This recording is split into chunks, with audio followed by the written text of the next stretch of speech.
Boa tarde a todos. Hoje temos uma palestra da economista Fabiana Datri, economista do Bradesco e diretora de Assuntos Econômicos do Conselho Empresarial Brasil-China. A Fabiana vai falar sobre a conjuntura atual, sobre a pandemia e, sobretudo, sobre o pós-pandemia, o que esperar, digamos assim, da economia, o que esperar, eu diria, do mundo, né, no momento pós-pandemia. Eu gostaria apenas de acrescentar, inicialmente, que nós vivemos uma época de transição muito acelerada. A transição, se a gente pode arbitrariamente apontar alguns marcos, ela começou, digamos assim, em 1989, com a queda do Muro de Berlim, com o fim da União Soviética logo em seguida e com a reunificação da Alemanha. Tivemos uma década extremamente pacífica, se é que eu posso dizer assim, que terminou abruptamente com os atentados de 11 de setembro em 2001. A partir daí, foi explicitado, digamos assim, os limites do poder e as vulnerabilidades da nação mais poderosa do mundo, tanto militarmente como economicamente. Aí passamos a viver tempos, digamos assim, extremamente intensos de mudanças. A questão do terrorismo veio para a ordem do dia, acabou passando a segundo plano com a crise de 2008, a crise da subprime dos Estados Unidos, que levou a um golpe, colocar um ponto final, digamos assim, ou pelo menos uma suspensão da expansão da economia mundial, que no caso da China, que era a que mais crescia, que crescia 2 dígitos, passou a partir de então a crescer bem mais modestamente, mas o dobro da média da economia mundial, devo dizer. E hoje nós vemos um mundo, digamos assim, caracterizado por uma disputa comercial que vai mais além da disputa comercial, uma disputa estratégica entre China de um lado e os Estados Unidos do outro, enfim, e o Brasil tendo que, digamos assim, sem tomar partido de um nem de outro lado. O grande esforço nosso é identificar as janelas de oportunidade oferecidas tanto pela China como pelos Estados Unidos. Outro detalhe que eu gostaria de chamar a atenção também é que, nesse intervalo que começa em 89, há uma clara modificação do centro de gravidade da economia mundial do Atlântico Norte para a Ásia. A Ásia passou a ser também o continente, um pouco rebocado pela China, mas passou a ser um continente de grande expansão econômica e, sobretudo, com grande expansão das relações intra-asiáticas. Bom, estávamos nesse momento, quando, inclusive, falando de recuperação econômica, quando somos abatidos pela pandemia do coronavírus 19, que, enfim, como hoje, que levou a uma diminuição drástica das atividades econômicas no mundo inteiro e a perspectiva de voltar novamente a níveis muito elevados de desemprego, enfim, a níveis muito, eu diria, de paralisação econômica, mas certamente com seus reflexos políticos. E o desafio que nós temos é saber em que medida a pandemia pode virar, em termos políticos e em termos econômicos, pode vir a ser aquilo que se chama de game changer. Ela vai mudar as regras do jogo? Talvez não. As regras do jogo já estavam sendo mudadas paulativamente. O que a pandemia, o que o coronavírus está fazendo é atuar como catalisador, ou seja, acelerar as mudanças, porque, como já virou lugar comum dizer, mesmo depois de superada a pandemia, todos fazemos votos para que seja o mais rapidamente possível, dificilmente o mundo voltará a ser o que era antes da pandemia. Quer dizer, hoje nós estamos vendo uma série de hábitos, de enfoques que inexistiam antes da pandemia. O próprio fato de estarmos aqui, nós reunidos num webinar, já é uma evidência clara disso. Hoje, mas a propósito, hoje é a terceira reunião que eu participo via internet. Então, o que a Fabiana vai nos tentar, digamos, se transmitir é o que esperar do mundo pós-pandemia, particularmente na área econômica. Fabiana, Com a palavra você. Obrigada, embaixador. Eu agradeço mais uma vez esse canal.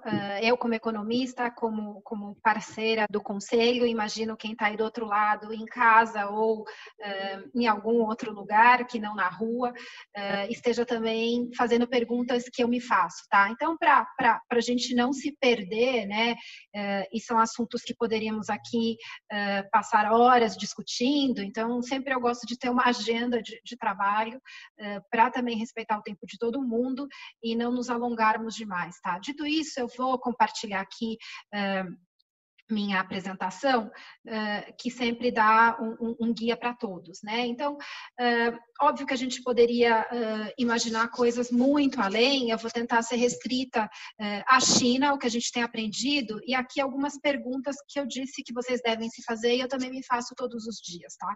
Tem questões de curto prazo, que a gente vai ter resposta muito rápida, né? E que todo mundo pergunta, quanto da China está de volta, né? E eu acho que aqui tem um ponto de oferta e demanda.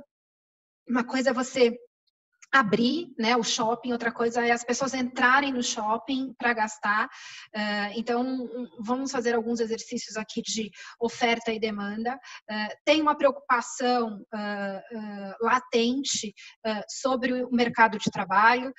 Eu até falava com uma parte aqui do Conselho que a gente escolheu uma data levemente errada. Amanhã nós teremos o início das 2 sessões lá na China, um momento extremamente importante e que muitos diziam, olha, a gente vai ter que ter 3 variáveis importantes para sentir, do ponto de vista político, se o Xi Jinping está tranquilo com a pandemia. Um é ele ir para Wuhan, e ele foi fisicamente, visitou a cidade e tal. A outra era a reabertura de escolas que já aconteceram e a outra era a definição da data das 2 sessões, que normalmente acontecem em março, e essa data já foi definida e ela começa amanhã.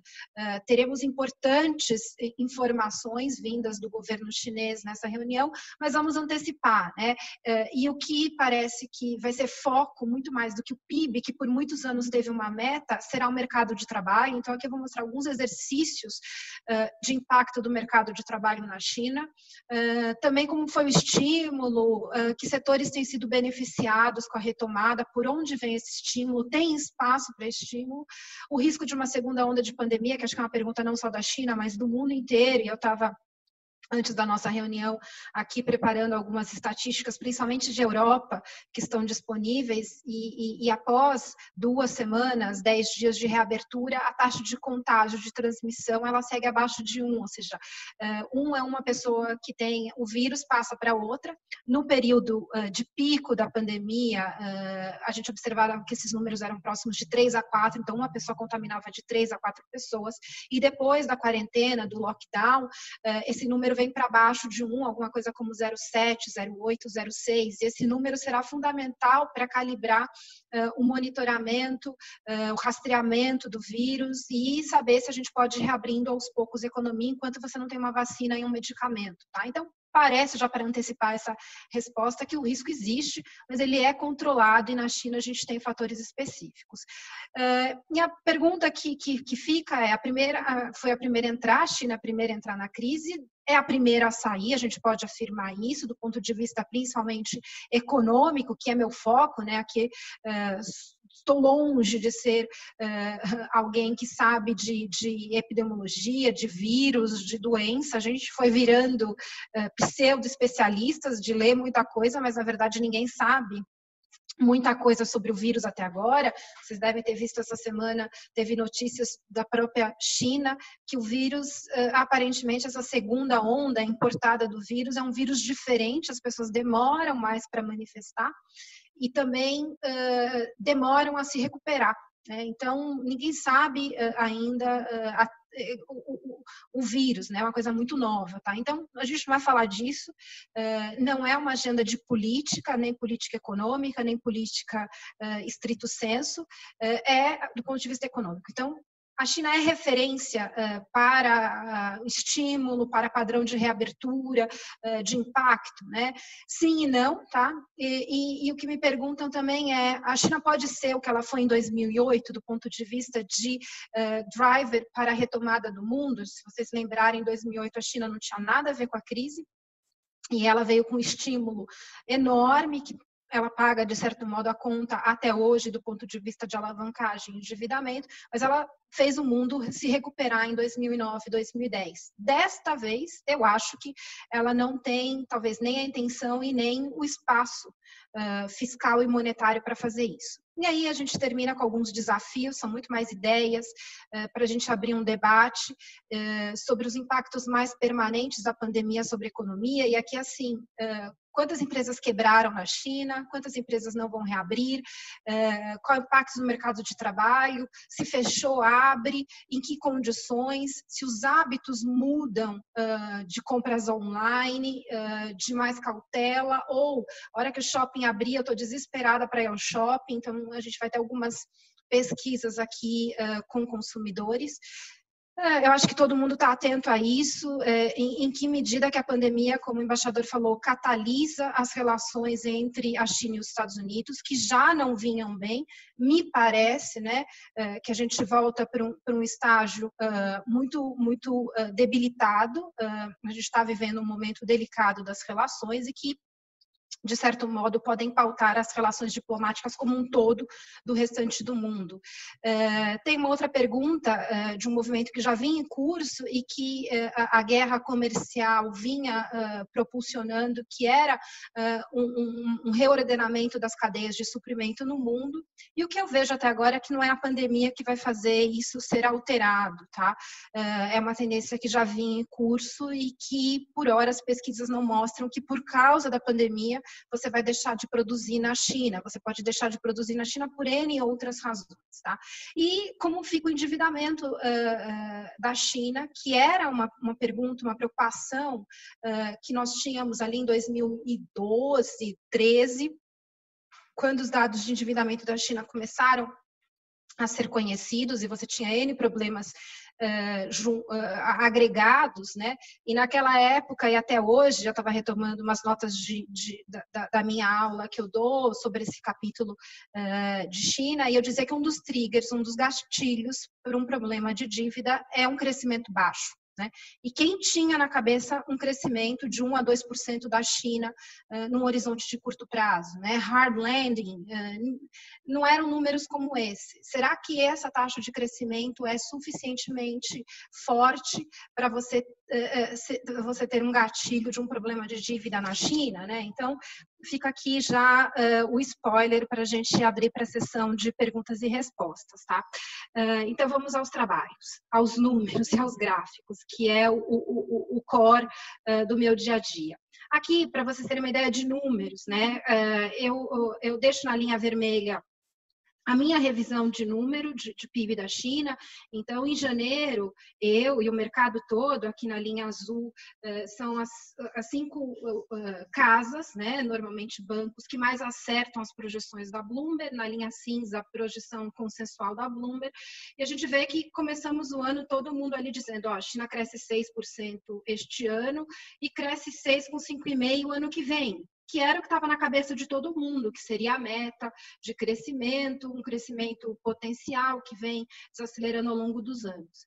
E conforme a pandemia foi pegando a China e depois pegando o restante do mundo, é visível que esse número foi sendo ajustado fortemente para baixo.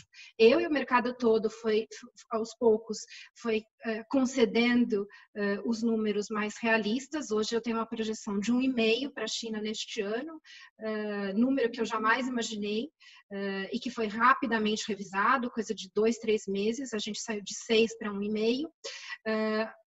O consenso da Bloomberg é alguma coisa também próxima a isso, entre 1,5% e 2%, tá? Então, também não estou vendo nada muito diferente do que as pessoas estão vendo, né? E que certamente o governo chinês também está vendo, e talvez essa seja uma das razões para finalmente abrir mão da meta do PIB, porque tem uma meta de PIB de 1, de 2, de 3, vindo de algo de 6, 6,5%, que era a última meta do ano passado, é realmente um choque, tá? Então, é melhor deixar as coisas acontecerem. E aí a pergunta para 2021, o quanto da recuperação compensa a perda deste ano? Eu vinha com uma visão mais cautelosa, né, e me ajustei um pouco do que o mercado está dizendo, que é um crescimento mais próximo de 7,8 o ano que vem, e aí 2022 você voltaria para aquele padrão de 5,5, que era um pouco da nossa expectativa. Em relação à economia mundial, depois eu até mostro os números, a gente tem algo parecido, não em números, porque para a China ter uma redução do PIB, uma retração, ou seja, um número negativo, como a gente vai ver na grande parte dos países, você precisaria ter algo muito mais dramático, que não aconteceu. Então, assim, eu acho que o pior ficou para trás. A discussão, no caso da China, é muito mais da velocidade de retomada e não do tamanho do tombo. E aí você faz exercícios à frente e não chega a números negativos. Diferentemente de Estados Unidos, que nós temos um número mais próximo de -6, de Europa, -7, -8, com cenários adversos indo para -12, Brasil, algo -4, mercado indo para números mais de -5, -6. Então, a China não tem número negativo, mas, de fato, é uma queda significativa de 6 para algo como 1,5, tá?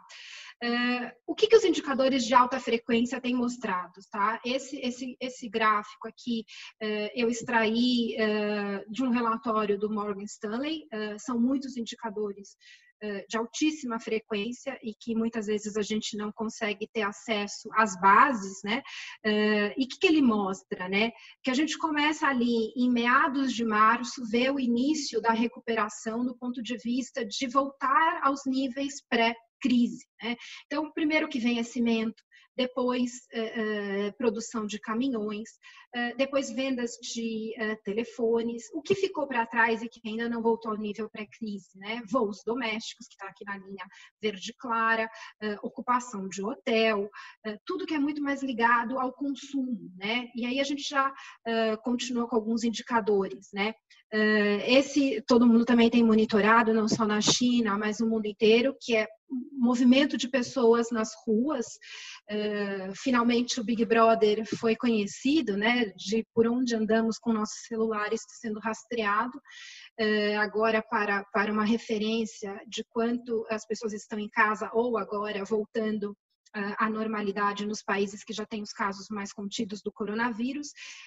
E a gente percebe que aqui o tráfego urbano, aqui é movimento tanto de transporte público, quanto de carro privado, de meios de transporte em geral. E já voltou muito mais ao nível do período talvez mais dramático, que foi ali durante o feriado do Ano Novo Chinês. O que a gente sabe é que as pessoas na China têm optado pelo seu veículo próprio, né? E isso até explica a melhora das vendas de veículos que já foi registrada em abril, porque as pessoas estão evitando andar de metrô, de ônibus, que obviamente o contato é muito maior com outras pessoas. Se você tem seu transporte próprio, ele tem sido a opção. Mas aqui é um agregadão de tudo para dizer, as pessoas voltaram às ruas, e a gente já vai ver para fazer o quê, tá?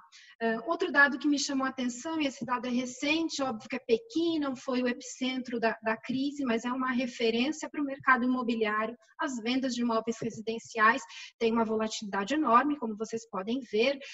A gente sabe que no período de feriado é que se vende muito imóvel, porque as pessoas vão visitar e acabam comprando. Isso não aconteceu neste feriado, porque foi o momento em que todo mundo se fechou, mas volta para patamares daqueles observados em momentos de recuperação. Então, eu vejo que esse é um sinal bem positivo, tá? Outro indicador que virou, que todo mundo tem hoje acesso e que virou uma referência é o consumo diário de carvão. A gente estima que já está alguma coisa como 90% da média de 2017 a 2019, ou seja, já quase voltou ao normal. E aqui um apanhado dos 3 principais indicadores econômicos da China: produção industrial, vendas do varejo e investimentos em ativos fixos, tá? E aí dá para perceber nas barrinhas vermelhas a média de 2019, então que seria um padrão compatível com o crescimento de 6%, o tombo de janeiro e fevereiro, e aí a gente vê que investimentos foram os mais afetados, depois varejo e a indústria menos impactada, e a retomada tem sido nessa proporção também, tá? A indústria em abril já reportou um crescimento em relação a abril do ano passado, o varejo e os investimentos ainda no campo negativo, mas sim numa trajetória de recuperação. Olhando os investimentos que eu acho que são o canal de retomada da economia chinesa e que a gente tem uma conexão muito grande quando pensa em commodities, é o que está acontecendo em investimentos tanto no setor imobiliário como em infraestrutura. E aqui também há uma certa resiliência dos investimentos no setor imobiliário, na linha vermelha, e a retomada já visível das obras.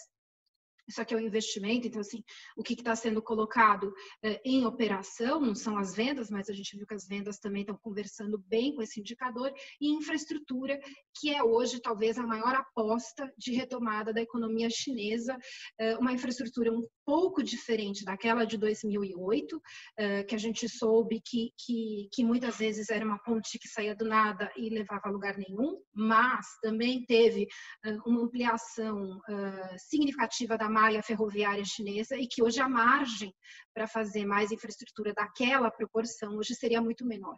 É uma infraestrutura hoje muito mais voltada ao que eles chamam de infraestrutura urbana, né, metrôs, inteligência também da mobilidade urbana e muitas vezes tratamento de água, esgoto, poluição, que é um soft infrastructure, não é aquela infraestrutura que a gente conhecia de 2008, que ainda assim tem potencial, mas bem menor do que 2008, porque nesse período, nesses últimos 10, 12 anos, muita coisa já tinha sido feita, né? Quando você pensa em aeroportos, tudo bem, aeroporto, estou pegando o pior exemplo, né? Que Pequim acabou de inaugurar um novo aeroporto, mas a malha também aeroviária chinesa é de ponta, nova, e não tem uma necessidade de você fazer novos aeroportos imediatamente, tá? Mas ainda assim tem um espaço. As pessoas perguntam, tem espaço para infraestrutura na China? Tem, e esse é um dos canais de retomada que eu vejo, tá?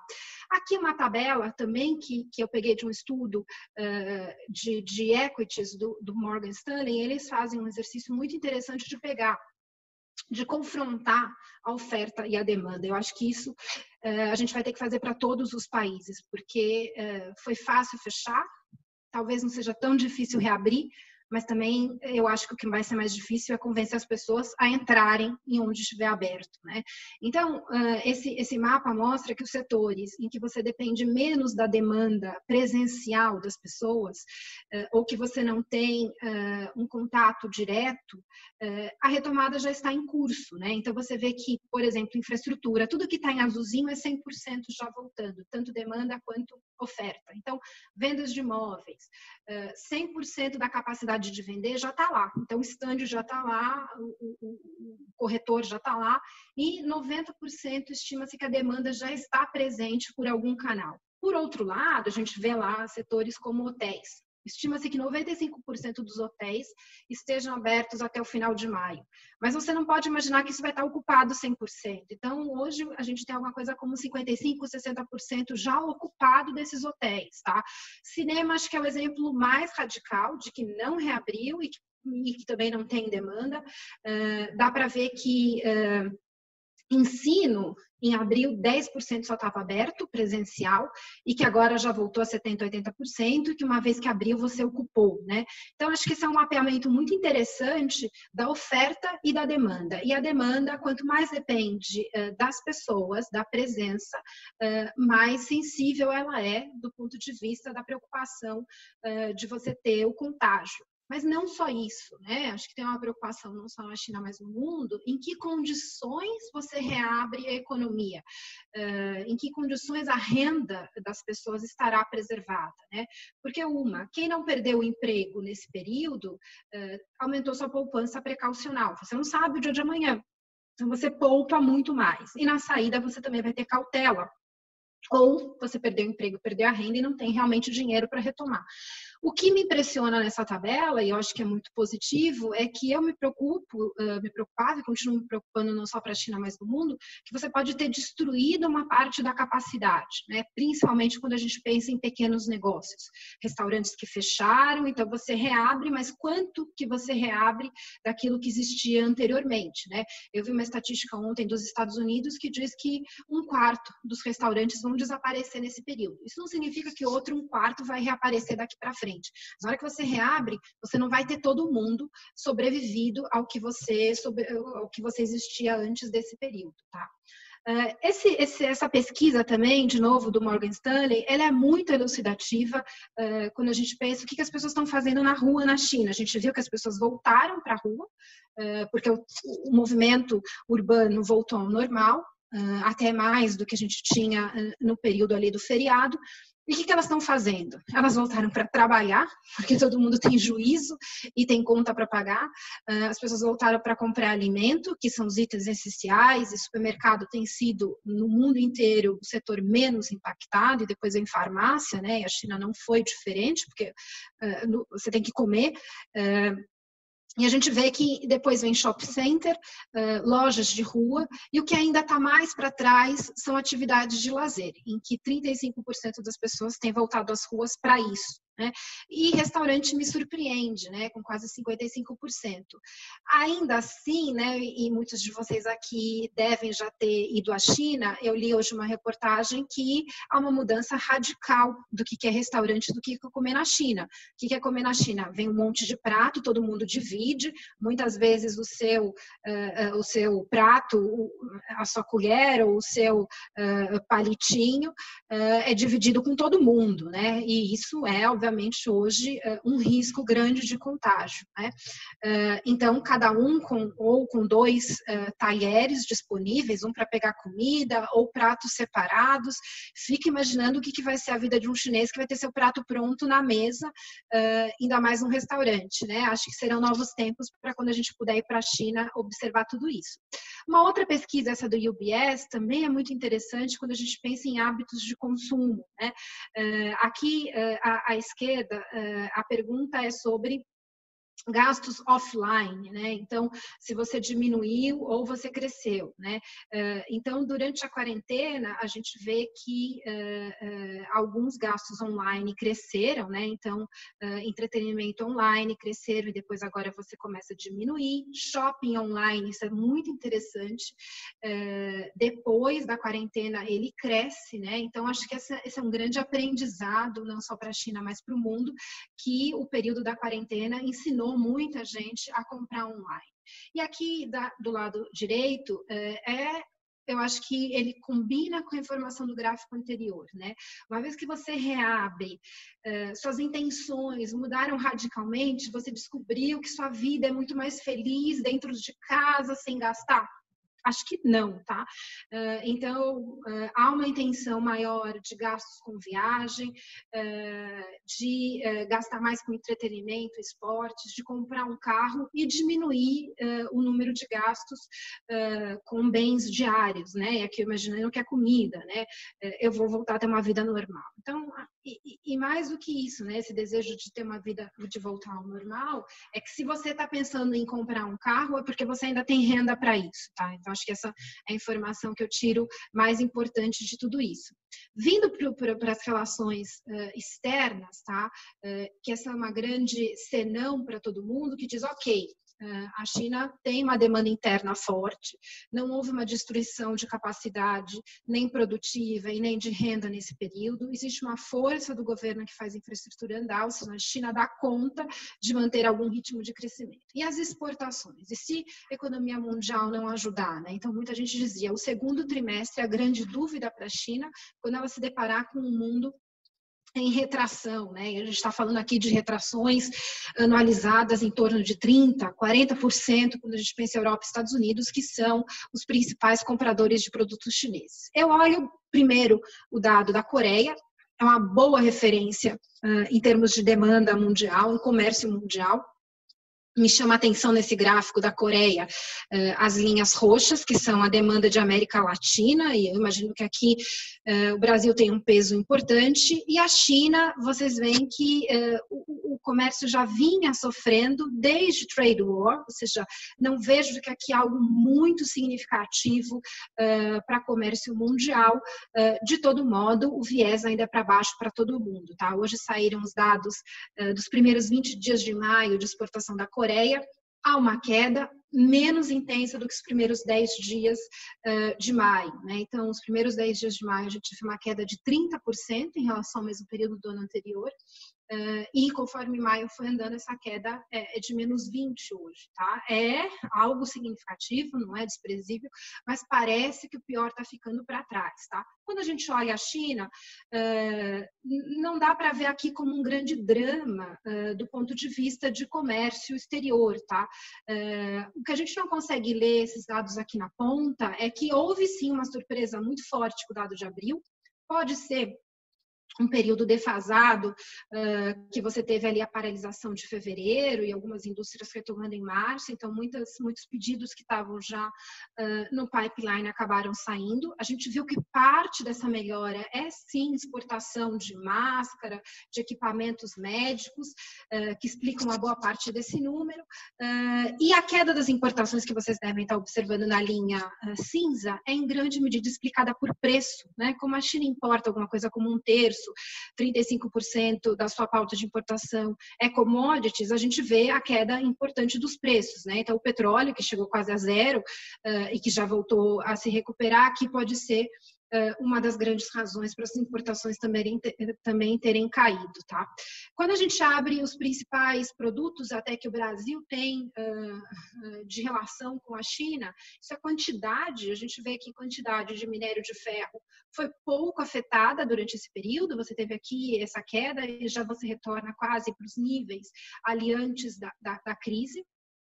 Petróleo na margem até tem, quando a gente vê o saldo deste ano, um patamar mais positivo, e nesta semana a China se comprometeu com a OPEP em reequilibrar o mercado, então a demanda de petróleo deve crescer, e há diversos anedóticos que, por conta dos preços baixos, a China também aproveitou para recompor reservas, né, estratégicas, lembrando que esse dado aqui na ponta já é abril deste ano, né, então o dado é bem recente. E carnes, numa tendência crescente que a gente observa, né, que a gente sabe que a grande explicação foi a febre suína, que acabou comprometendo cerca de 30% do rebanho chinês de porcos, e que aqui os mercados foram abrindo potencial, especialmente para o Brasil, foi e continua sendo muito positivo. Aqui só um super parênteses, tá? Essa semana eu estava lendo alguns estudos que mostram que a oferta de porcos vem crescendo rapidamente, a produção, né, vários grandes produtores se reorganizando, e que num horizonte não muito longo a China vai voltar com a sua capacidade produtiva de porcos, né? E aqui um desafio para o setor brasileiro exportador de carnes de entender as nossas oportunidades e esse movimento de retomada do mercado chinês, que acho que muita gente tinha em mente. Não é à toa que a produção brasileira não teve um grande acelerador neste período, entendendo que a China teria uma capacidade de resposta à frente, que depois a gente teria alguma ociosidade, tá? E soja, a gente viu uma queda e depois uma retomada forte. Aqui a gente vê que essa demanda continua sendo favorável ao Brasil, mas também há muitas notícias de que ela tem se voltado também para os Estados Unidos, tá?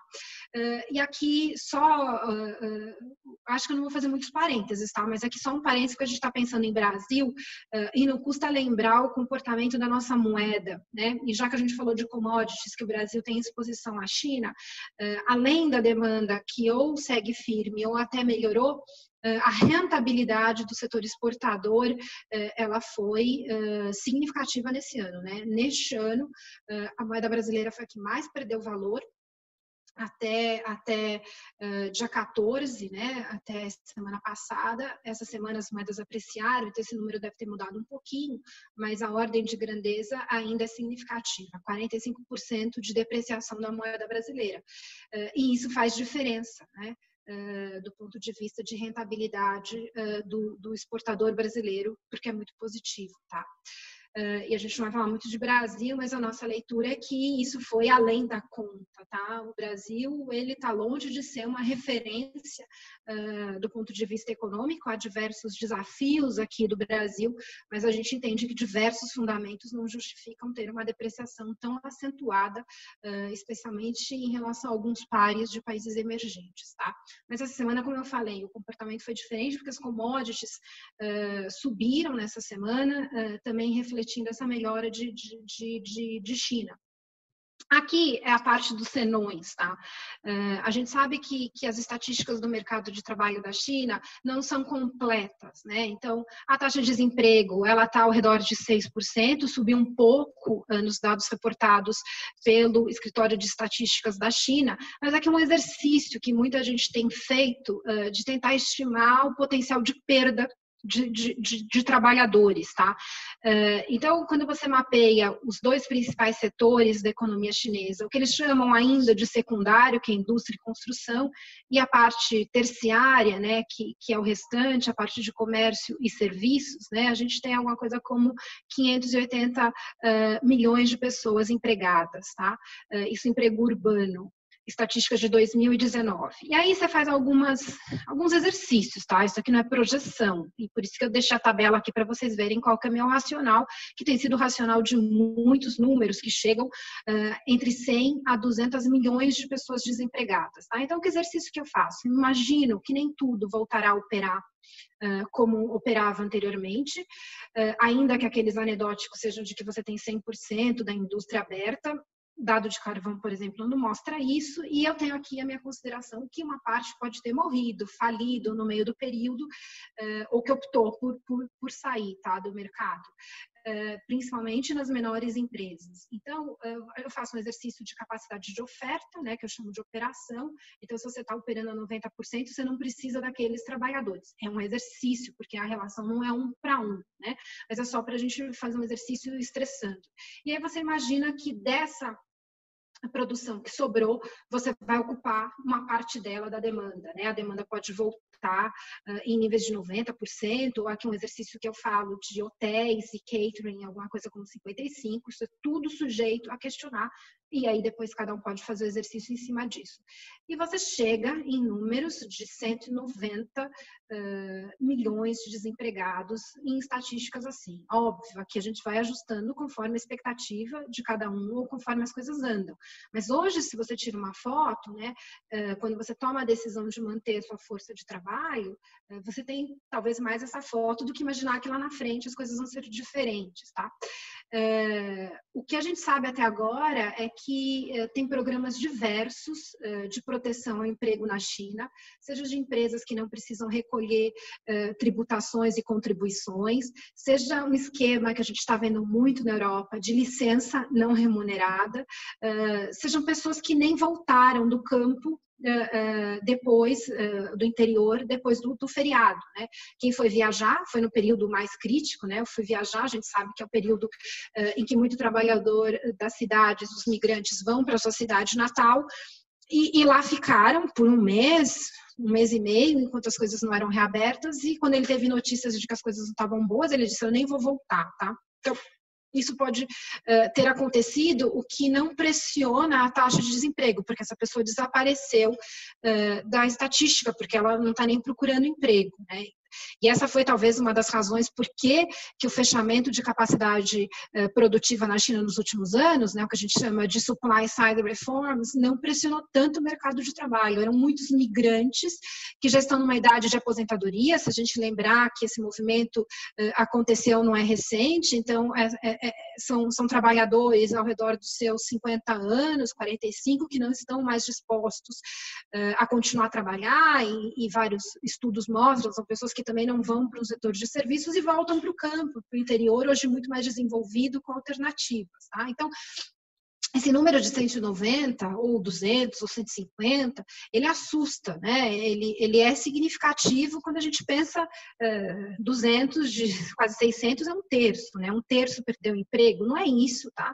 Mas é só para a gente ter uma ideia de que você rodar numa capacidade menor e numa demanda menor pressiona, e essa é a estatística que o mundo inteiro observa na saída da crise, né?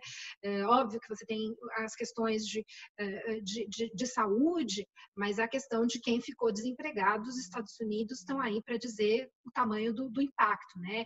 Em um mês e pouco, você teve a destruição de empregos compatível com o que foi gerado nos últimos 10 anos, né? Então, não é pouca coisa, e aqui na China, algum impacto certamente vai ter, tá?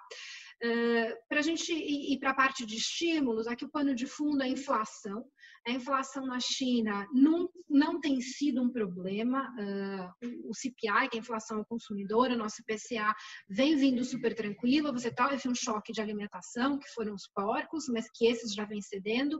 E na margem, né, mês contra mês, a gente vê, como no Brasil, que logo no período da quarentena, os preços de alimentos ficam pressionados. No caso da China, ainda teve uma contribuição do período do feriado, que acaba pressionando o alimento, mas até alimento, uma hora que você reabre, você tem uma deflação. Então, a China, a gente vê deflação de todos os itens, comportamento que a gente está vendo em vários países. Nessa semana, o Canadá teve uma deflação depois de quase 10 anos, Reino Unido, a mesma coisa, o Brasil está com uma inflação muito controlada, a gente fala hoje de um IPCA entre 2% e 1,5% neste ano, né?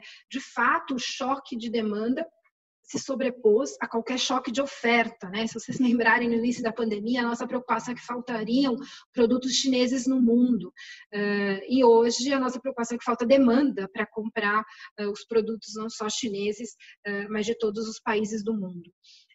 O que a China vem respondendo, tá? Eu acho que tem N iniciativas, nem todas eu consigo mapear, tem muita iniciativa de província, de governo local, mas a China vai usar os canais que ela sempre usou. A China tem uma resistência a estimular a demanda, né? Como países que você distribui renda, a China não vai nessa direção, a China tem uma mentalidade de estimular a oferta, e aqui o crédito, né?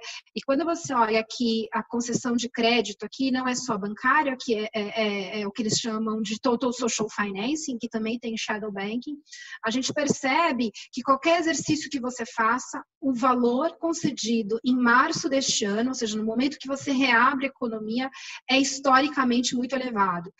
São 5 trilhões de renminbis em um mês, tá? Óbvio que tem efeito de inflação, mas se vocês lembrarem, em 2008 eram 4 tri. Então, esse número é muito significativo. A gente faz exercícios de qualquer período, média de março, e aqui talvez esse seja o canal, o crédito, né?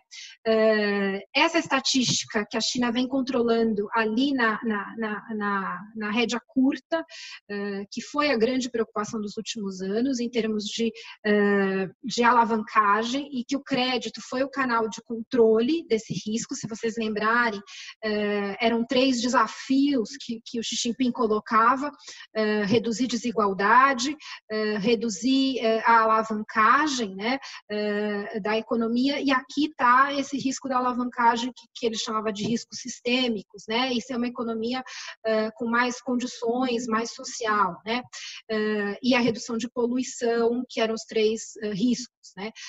Aqui a gente vê que na margem, tanto o Banco Central quanto o Ministério de Finanças e o próprio governo estão deixando esse risco de lado temporariamente, e aqui, óbvio que é estoque, então você não salta imediatamente, mas a gente já vê um sinal de que o governo vai ser mais flexível na política monetária, e aqui o canal vai ser expansão de crédito, tá? O outro canal é a política fiscal. Aqui eu peguei estatísticas coletadas pela Bloomberg, né, que a gente pode ter um déficit oficial do governo, e talvez essa seja uma das variáveis que a gente vai se atentar no comunicado das 2 sessões, qual a predisposição do governo chinês em fazer estímulos, mas quando você incorpora outras estatísticas, principalmente de governos locais, de policy banks e outros, a gente chega na linha azul, que é talvez o déficit verdadeiro, que o FMI chama do déficit aumentado, né, que você considera estatal, que você considera governo local e outros veículos. A gente vai chegar talvez neste ano em algo como 10% do PIB em déficit, né, vindo de alguma coisa o ano passado mais próximo de 6, 7%, tá? É significativo. E o canal aqui, que liga um pouco com aquela minha leitura que infraestrutura é o canal, é a emissão de dívida de governo, né, dívida pública, e principalmente as barrinhas cinzas que desde 2014, principalmente 2015, os governos locais podem emitir dívida, né? Que foi aquele período em que você transferiu aqueles veículos de financiamento de governo local, que foi o canal de 2008 para os governos locais se endividarem, e é que a gente vê que esse volume de emissão de dívida de governo local vem crescendo, tá? E tem até uma categoria que eles chamam de special bonds, que você sabe para que aquele bond está sendo emitido, e aí ele é infraestrutura. E isso a gente vê que talvez tenha sido uma das sinalizações mais importantes no período da pandemia, que o governo antecipou essa emissão, que seria observada ao longo do ano, para esse período, para que uma vez que você tenha os recursos, comece a obra mais rapidamente, tá? Acho que esse é o canal e a variável que a gente tem que observar combinada com o crédito, para a gente entender o estímulo. Então, para a gente encerrar essa parte de curto prazo, né, acho que ficou bem claro que a oferta já está quase a 100%, a demanda tem N questões para voltar à normalidade. O mercado de trabalho, se você faz exercícios, a gente chega em números, não é projeção, mas de fato, como eu falei, são exercícios em números não muito favoráveis, tá? O estímulo, ele tem vindo de diversas frentes, mas a China vai combinar um fiscal com monetário, emissão de dívida para fazer infraestrutura e crédito bancário e shadow banking. Os riscos de uma segunda onda de pandemia, na minha visão, são muito limitados, tá? Não significa que o vírus vai desaparecer. Acho que a China, e todo mundo deve ter visto, tem uma capacidade de rastrear as pessoas, de ter mapeado, né, cidade que começa a ter risco, ela fecha. Então, você vai contendo os clusters, né? Outro dia, uma região específica de Pequim estava sob controle, sob quarentena, sem críticas, né? Mas acho que os asiáticos têm uma disciplina muito grande, e nesse sentido a disciplina ela é muito favorável para esse distanciamento social, né? Fico imaginando aqui no Brasil, as pessoas estão aprendendo a ter relações mais distantes, né? E obedecer, né? O que é muitas vezes difícil. Mas a Ásia é um país disciplinado e que já aprendeu com outras epidemias. Acho que o SARS foi um grande ensinamento. E para quem viaja à Ásia, é visível que o uso de máscaras é algo já incorporado à rotina, né? Se você está com gripado ou com alguma questão, você evita que os outros se contaminem. Então, a disciplina de máscaras era algo que já existia na Ásia, né? E a China não era diferente. O que talvez a China tenha que se ajustar e que a gente vê a proibição de comércio de animais silvestres em mercados, né? Essa semana eu também li notícias que os governos locais estão dando subsídio para que esses produtores fechem as suas operações, e toda essa questão da alimentação, que é um momento muito especial para o chinês, a gente sabe disso, a refeição é onde acontece muita coisa. Quantos de nós já nos sentamos numa mesa de negociação jantando, né, e bebendo, e que muitas vezes a refeição, para não dizer todas as vezes, a refeição é coletiva, né? Então, se você controla esses movimentos, o risco de uma segunda onda, na minha visão, ele é baixo, tá? Uma segunda onda da proporção que a gente viu, tá? Acho que para o mundo, a China não é muita referência, tá? Ela tem uma capacidade de resposta pela organização política e econômica muito favorável, mas, ao mesmo tempo, quando a gente vê o comportamento de inflação, desejo de voltar a uma vida normal, impacto no mercado de trabalho, são comportamentos muito parecidos. Imaginar que uma empresa pequena na China é muito diferente de uma empresa pequena de qualquer lugar do mundo, eu não consigo fazer essa hipótese, né? Então, um dono de um restaurante chinês não é muito diferente de um dono de um restaurante aqui no Brasil, que não consegue sobreviver, talvez, mais do que 2 meses sem uma receita, tá? Então, acho que tem referências e outras que não, né? Ver o rastreamento dos QR Codes, se você é vermelho, se você é verde, se você é amarelo, não sei se a gente conseguiria ter isso aqui no Brasil ou em muitos países, né? E, para terminar, acho que a China tem uma capacidade de resposta positiva. Vejo que a China vem recuperando, na minha leitura, me surpreendendo. Eu imaginaria que a retomada seria mais lenta. Os indicadores, e você combina todos que a gente viu até aqui, mostram que a recuperação tem sido mais espalhada, mais sustentada, com riscos ainda importantes, da demanda externa, do mercado de trabalho, entre outros tantos, mas eu não vejo que essa capacidade é forte o suficiente para ela externalizar, ou seja, não vejo que a China e talvez nenhum país tenha a capacidade de ser driver para o crescimento. Acho que o único driver de crescimento neste momento para o mundo seria uma vacina, seria um tratamento, né? Fora todos os estímulos fiscais e monetários que já foram implementados até agora. E aqui a gente vai para os desafios e para os debates, né? A dívida PIB na China, eu pego essa estatística do IF, que eu acho que ela é bem amarrada, ela pega do FMI, ela pega estatísticas do BIS, e a gente vê que esse número não é confortável, né? Algo como 300% do PIB, a gente vê que na margem quem mais se endividou foram as famílias, na barrinha azul, isso é financiamento imobiliário, que também ajuda a entender por que o setor imobiliário hoje é menos vulnerável do que no passado.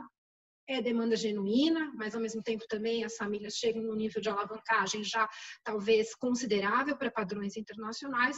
O governo aqui foi se endividando, aqui você tem as empresas corporativas e o setor financeiro. Ou seja, esse número é elevado, ele vem de algo ali na crise como 150 do PIB, ele dobrou. A hora que você compara com outros países foi um grande salto, então a China não pode se permitir a ter um crescimento muito baixo, porque você retroalimentaria esse problema. Ao mesmo tempo, ela também não tem muita alternativa, senão, neste momento, flexibilizar um pouco o endividamento, né? E aqui a provocação, quando você olha o mapa, isso são projeções nossas do Bradesco para PIB mundial, como eu falei, você tem área do euro com queda de 7,5%, Estados Unidos com 6%, China com 0,5%, mundo com 3,5%. A resposta foi essa. Aumenta estímulo, e aí a conta tem que ser em relação, né? Então, aqui a gente olha o tamanho do estímulo como proporção do PIB. Japão e Estados Unidos são, sim, os países que mais fizeram estímulo. A China nem fez tanto, né? Nas nossas contas é algo como 4%, 5% do PIB, mas mais do que só o estímulo, o quanto você deu de delta na sua dívida com proporção do PIB, né? E aqui países que preocupam, como Itália, né? E a China não está no rol das preocupações, né? Mesmo o Brasil aqui, como a gente disse, foi penalizado, mas está longe de ser um dos países que mais piora em relação ao que estava antes da crise, né? Então, acho que o estímulo fiscal na China, ele tem espaço para acontecer, ele é sempre combinado com endividamento, não tem jeito, mas talvez seja um momento único que o mundo vai ter que fazer, vai ter que adotar medidas extraordinárias, bancos centrais que já estavam com taxas de juros próximas a zero, ou a área do euro é negativo, o que você faz, né? Essa semana teve um debate, o Banco Central do Reino Unido diz, olha, não posso descartar taxas negativas, o Fed disse, não, eu não vou para taxas negativas, mas eu vou fazer o que tiver que for necessário, compra qualquer ativo no mercado, injeta liquidez. Eu acho que esse é o caminho. Então, não vejo a China muito diferente, talvez até com uma posição mais conservadora. Vamos ver amanhã se tem algum recado mais importante. E para a gente terminar, e talvez começar, na verdade, os nossos trabalhos, a gente tem uma grande questão que vem ganhando calor nas últimas semanas, que é a relação entre Estados Unidos e China, e aqui um trabalho excepcional feito pelo Peterson Institute, que tem sido excepcional na cobertura desde do trade war e agora pós-acordo, né? O quanto que a China deveria ter comprado, né? E o que a China comprou até agora, depende muito das estatísticas, né?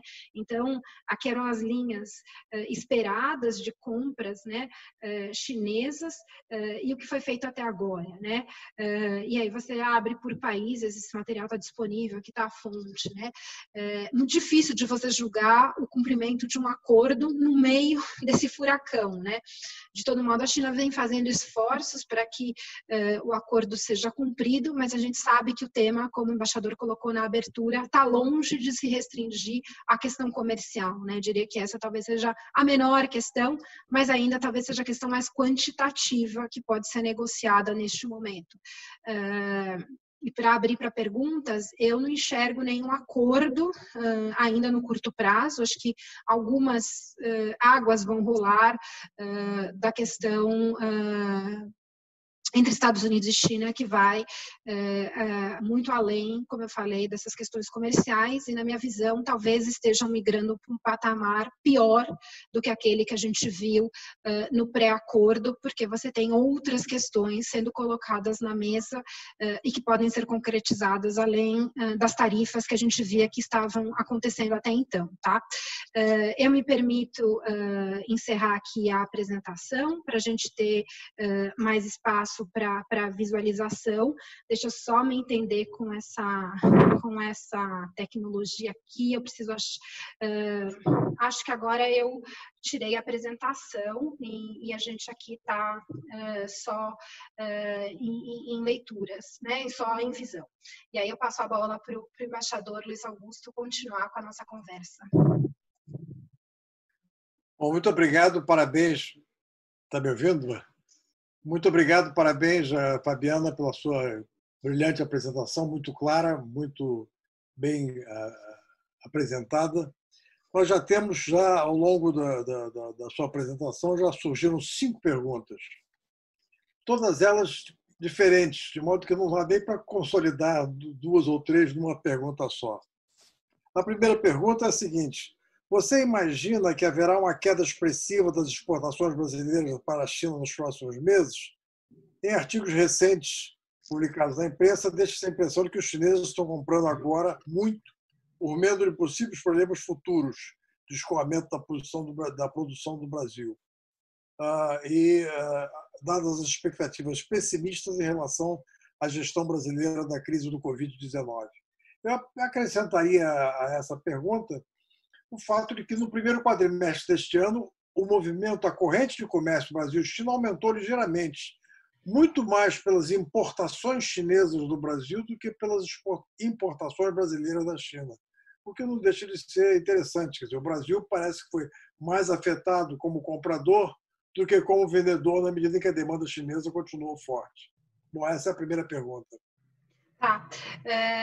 A gente acho que tem algumas reflexões. Uma delas é que acho que essa informação do medo da oferta, ou seja, parte das compras tem sido o receio que o Brasil não vai ter capacidade de ofertar daqui para frente, ela é das últimas semanas. E se a gente vê os fundamentos são muito mais pró-demanda do que pró-oferta, né?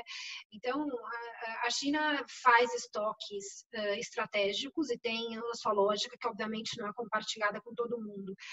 Mas a gente tem uma dificuldade de acreditar que é só esse medo de que vai faltar produto que está demandando. A China também não rasga dinheiro, né? Então, ela não faria movimentos que não fossem consistentes, tá? Dito isso, quando você vê o comportamento de carne, quando você vê o comportamento de soja, o comportamento de minério que eu trouxe para o mundo, não é só o Brasil, ou seja, o medo de oferta é só do Brasil, não é dos Estados Unidos, que também teve um problema e ainda está enfrentando um problema significativo da pandemia, né? E nesse emaranhado, a gente vê que as relações com a Austrália mudaram muito recentemente, com imposições de tarifas e suspensões de compras de produtos, como carne, que nos afetam diretamente. Então, eu acho que nessas horas a gente confunde o que é uma decisão do governo que não vai ser revelada completamente por questões óbvias, qualquer país não revela 100% sua estratégia, isso faz parte de fazer política, mas muitas vezes são informações de traders, né, e gente que está operando a informação. O que a gente repara no Brasil é que neste ano nós somos um dos únicos países que teve exportações crescendo, né? A maioria dos países teve exportações em queda, o que mostra a resiliência do nosso setor exportador, muitas vezes concentrado em commodities, né? E que tem a China como grande demandante. Então, eu vejo com cautela que a retomada tem sido explicada só pelo medo de oferta. Eu acho que ela tem um fundamento de demanda que a gente viu que não é só em relação ao Brasil, em relação à própria China. Pode ser que você tenha, talvez, um excesso de compras em abril e depois alguma acomodação em maio ou junho, mas acho que a gente não tem que olhar a volatilidade mensal, olhar a tendência continua sendo muito positiva. E se é verdade que a China não dá conta de recompor o seu rebanho de carnes no curto prazo, a demanda por proteína segue crescente, a gente vê que a demanda por soja ela segue firme, talvez tenha uma questão com os Estados Unidos, e que a gente sabe que a gente já viu isso em outros momentos. Em minério de ferro, se é verdade que o canal de retomada é via infraestrutura, via setor imobiliário, aqui está o canal dado que minério de ferro é um dos setores menos impactados. E, só para a gente terminar, o preço de minério de ferro foi um dos que menos sentiu em todo esse período. Tá? Ele subiu um pouquinho na margem, mas ele não despencou, como o petróleo. Né? Então, acho que a gente segue com um bom potencial e as nossas relações comerciais, elas podem ser sim pautadas, como o senhor falou, por uma redução das nossas importações, em grande parte de produtos manufaturados, e que a menor atividade econômica certamente implica uma queda da importação desses produtos e que, por fim, pode ser impactada pela nossa moeda, né? Porque a gente vê que esse nível de câmbio já leva a superávites da nossa conta corrente lá na frente, não só porque talvez a gente exporte mais com esse câmbio, mas também porque a gente vai importar um pouco menos com esse nível de real a 5, 5,5, 6, para onde ele tiver que ir. Tá? Bom, a segunda pergunta, voltando um pouco à primeira pergunta, só acrescentaria um único ponto sobre a demanda chinesa crescente, inclusive na área de proteína animal, ou proteína de uma maneira geral, na área de alimentos, é que a China é um país cada vez mais urbano e essa população urbana é cada vez mais próspera. Portanto, tem uma demanda crescente de uma série de coisas e isso explica, inclusive, o comportamento importador da China. Bom, a segunda pergunta, gostariam de saber sobre o mercado de capitais chinês, especificamente quanto ao mercado de bonds denominados em renminbi. O patamar de emissões diminuiu em relação ao ano passado.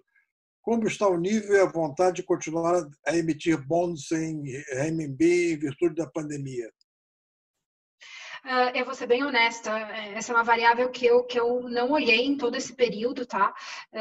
Eu acho que eu posso olhar e eu retorno se esses dados estão disponíveis, tem muitos dados que muitas vezes não estão disponíveis, mas não foi meu foco de atenção.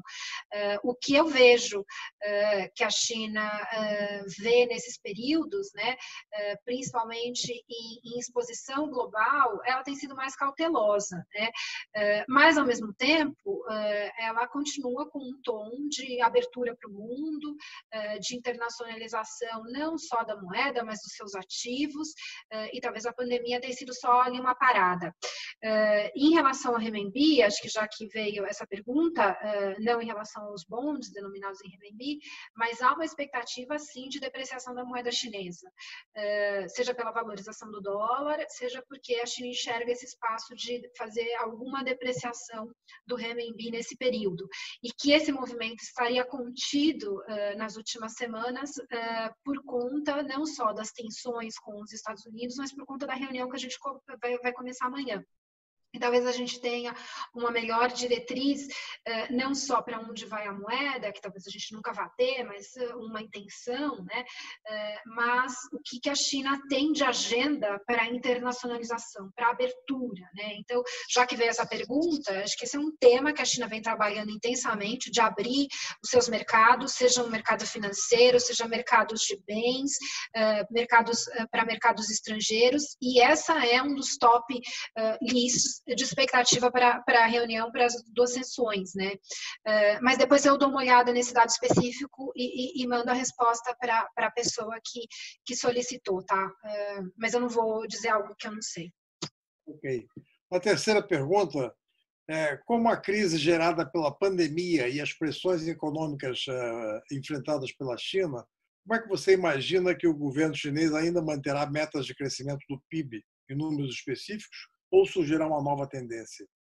Acho que você já tinha respondido. Eu acho que assim, antes da pandemia, né, já tinha uma expectativa que o governo chinês poderia abrir mão dessa meta, de se amarrar com uma meta de PIB que talvez hoje, nos últimos anos, não foi só quantidade, foi qualidade de crescimento. Isso diminuiu muito a pressão, principalmente sobre os governos locais, e essa talvez seja a grande oportunidade. Eu vi uma survey conduzida por um jornal chinês, o Global Times, e de 20 pessoas que ele ouviu do mercado, de ex-oficiais do governo, acho que 11 ou 12 colocam que o governo vai abrir mão dessa meta.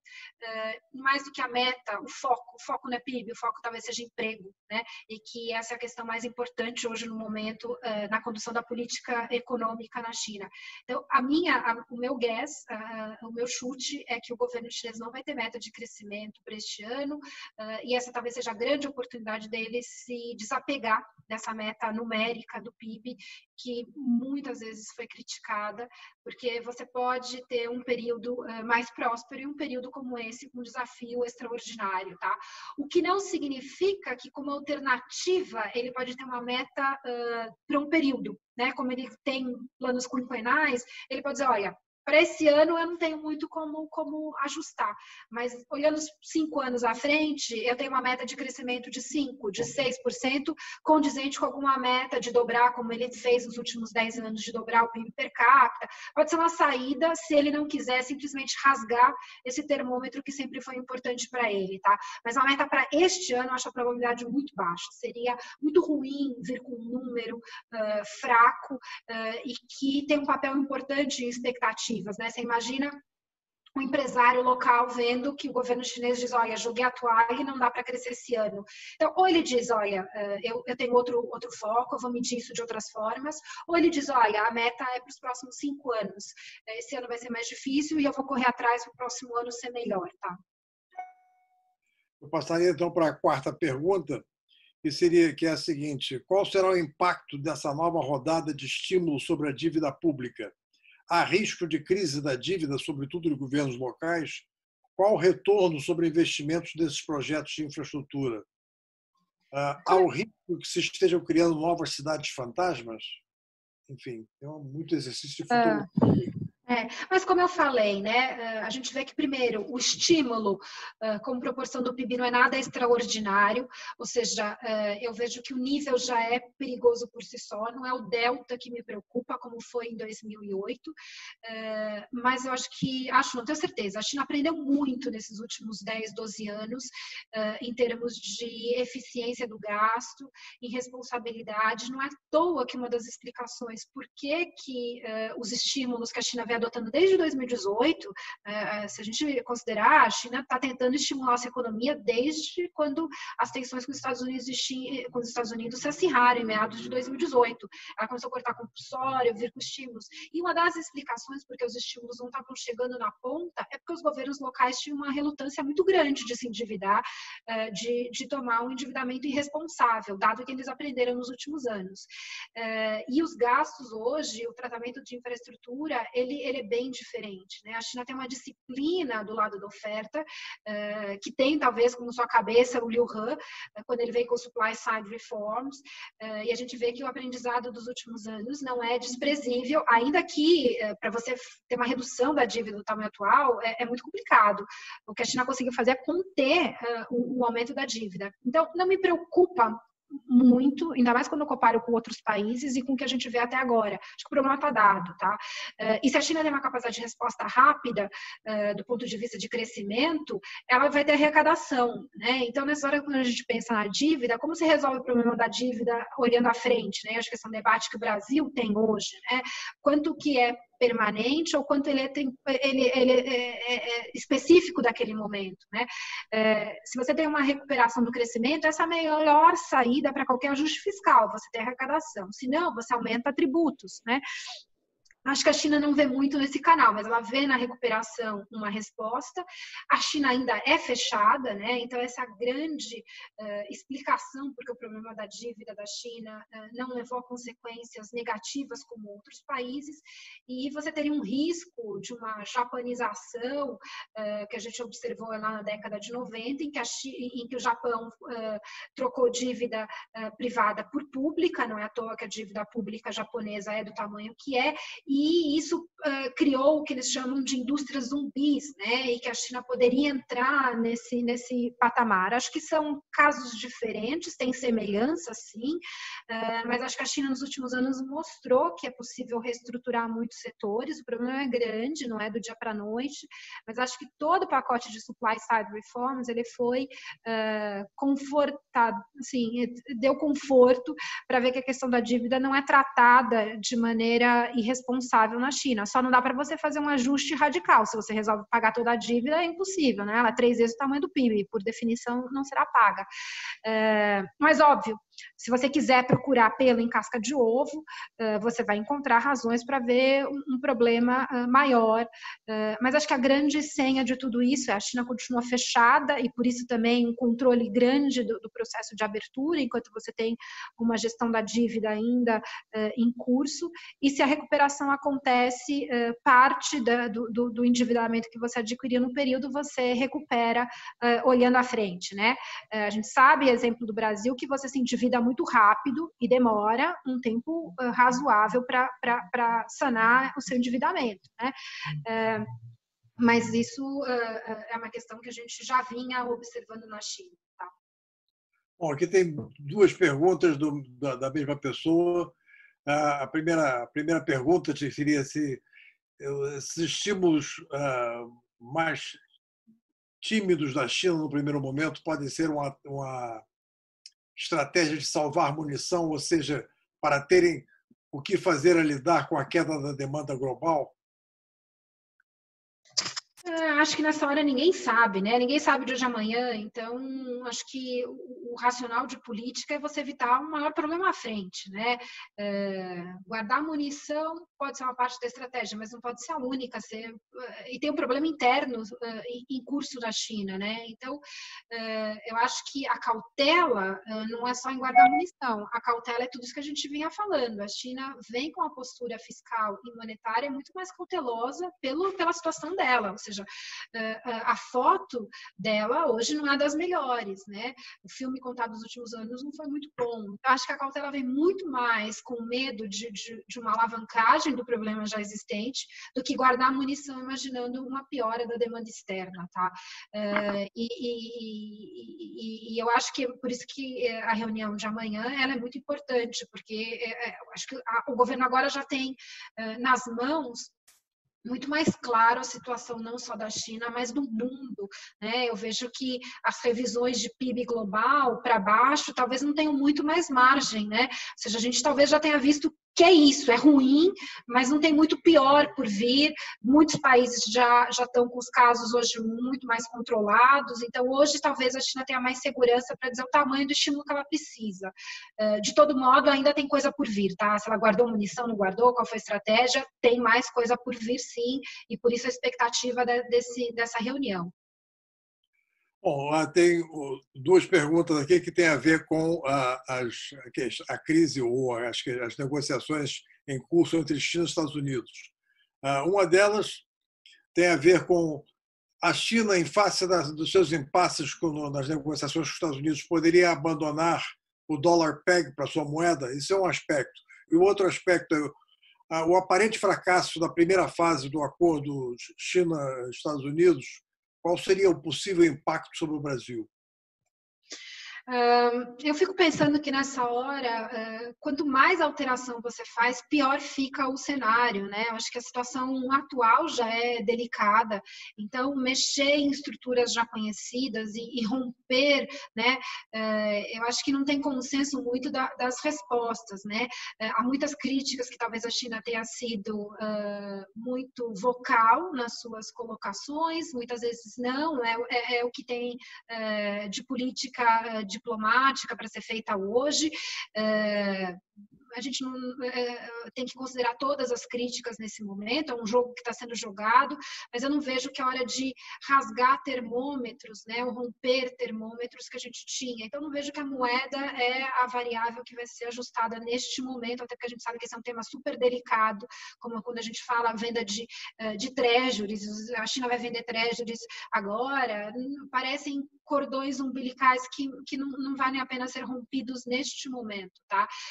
E eu, assim, longe de ser uma especialista em relações diplomáticas, o embaixador está aqui para me corrigir, mas elevar o nível de tensão nesse momento, esticar a corda, eu acho que a gente vai indo para níveis e referências que a gente não tinha, né? Qual o incentivo disso? Ainda que, se você toma, você vai revidar, tá?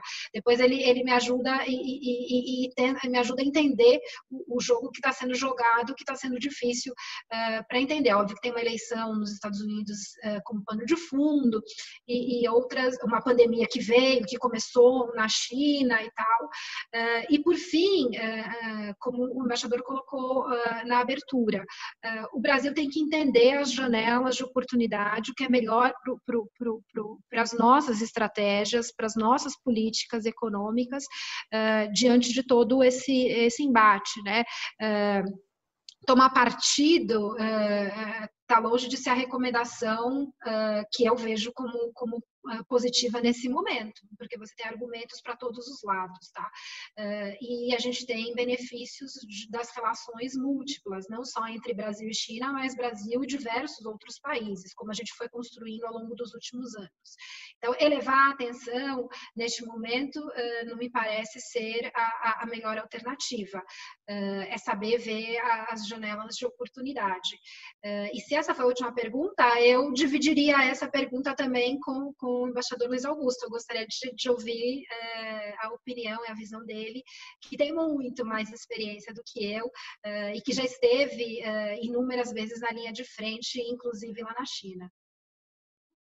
Bom, você está dizendo diplomaticamente que eu sou muito mais velho do que você. Nem sou diplomata, né? Nem fiz carreira nisso, né? Não passei por essa formação e também não tenho experiência. Bom, na verdade, como é que isso impacta sobre o Brasil, essa oposição entre China e Estados Unidos? Eu acho que talvez só com uma bola de cristal. Mas, na verdade, a mim me parece, mas aí é uma opinião pessoal minha, desprovida de qualquer base, digamos assim, maior, no seu observação do cotidiano, é que o grande esforço do Brasil que terá na sua política externa, nas suas relações com os outros países, seja procurar se manter, não digo aqui distante, mas certamente sem se engajar especificamente com um dos lados contra o outro lado. Quer dizer, como eu já disse na apresentação inicial, China e Estados Unidos apresentam janelas de oportunidades diferentes. A China, provavelmente, como é uma economia que ainda está mais em expansão, que ainda está num estágio menos avançado do que a economia americana, ela oferece mais oportunidades a curto prazo para a gente. Quer dizer, tanto é que ela é hoje o nosso principal parceiro comercial e, na última década, foi o maior investidor estrangeiro no Brasil em termos de fluxo. Então, o grande problema é que, isso aí virou até lugar comum, é que nas relações China-Brasil, todas as vezes que havia negociações entre chineses e brasileiros, havia a nítida percepção de que os chineses sabiam exatamente o que eles queriam do Brasil. E, do nosso lado, a percepção não era tão clara assim. Quer dizer, havia uma percepção muito vaga, os empresários brasileiros olhando ora para o governo brasileiro, ora para saber o que tinha na China, como ganhar dinheiro a curtíssimo prazo e sem aquela visão, sem aquele olhar de longo prazo, que é algo que faz parte dos mantras do Conselho Empresarial Brasil-China. De modo que, sobre isso, eu até estão entre os assistentes aí o embaixador Marcos Caramuru e a ministra Tatiana Rosito, os dois que entendem, eu acho que mais de China do que eu, poderiam talvez se animar a dizer alguma coisa.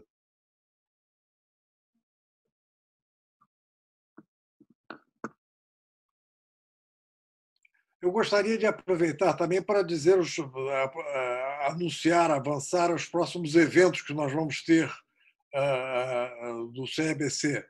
No dia 1º de junho, às 18 horas, teremos uma conferência do Ian Bremmer, que é o presidente da consultoria Eurásia, e ele vai falar sobre o tema recessão geopolítica e perspectivas brasileiras.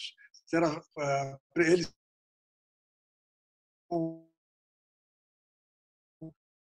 para a média da Eurásia. De junho, teremos algo que é de interesse mais direto, foi objeto aqui de pergunta, a internacionalização do renminbi e a percepção das empresas brasileiras com o uso direto dessa moeda nas suas transações com a China.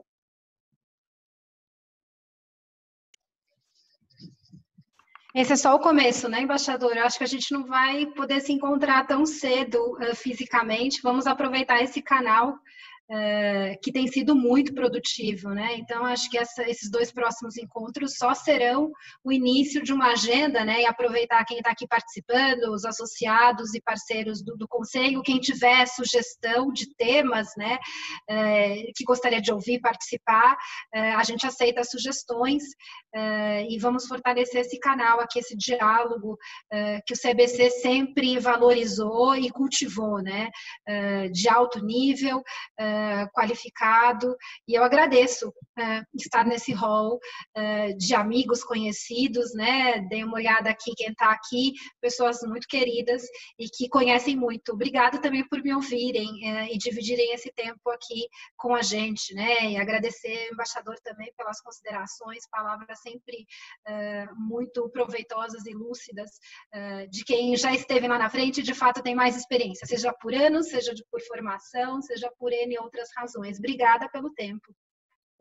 Fabiana, nós é que agradecemos, nós, quer dizer, eu e os 54 assistentes que estiveram hoje conosco, e, evidentemente, nós anotamos as perguntas, vejo que um deles deixou também o seu e-mail aqui, que eu passarei a você, e para eventual expansão de resposta, caso necessário. Mas, de qualquer modo, o nosso esforço é estudar cada vez mais essa questão, enfim, das relações com a China. Estou vendo que a Fabiana a Tatiana se manifestou aqui dizendo que não teria nada a acrescentar às suas palavras. Enfim, nós, mais uma vez, Fabiana, agradecemos imenso a você. Para nós é fundamental, porque, como eu já disse mais de uma oportunidade à frente do Conselho Empresarial Brasil-China, a China é um ator importante para promover o crescimento brasileiro, para tentar resolver de uma vez por todas as questões, as reformas pendentes, enfim, que é a questão da dívida pública, que é, por exemplo, algo que impedirá o Brasil de crescer significativamente com base apenas na poupança externa, e o fato de a China, embora crescendo menos, continua a crescer muito mais que o restante do mundo, isso nos faz levar à percepção de que a China é uma opção importante para o Brasil do ponto de vista econômico, do ponto de vista de crescimento econômico. Era isso que eu tinha a dizer e agradeço a todos a presença desse nosso seminário e, em especial, a Fabiana, mais uma vez. e dizer que contamos com a presença de vocês no dia 1º de junho e no dia 18 de junho. Obrigado a todos. Até o próximo. E fiquem bem. Obrigado.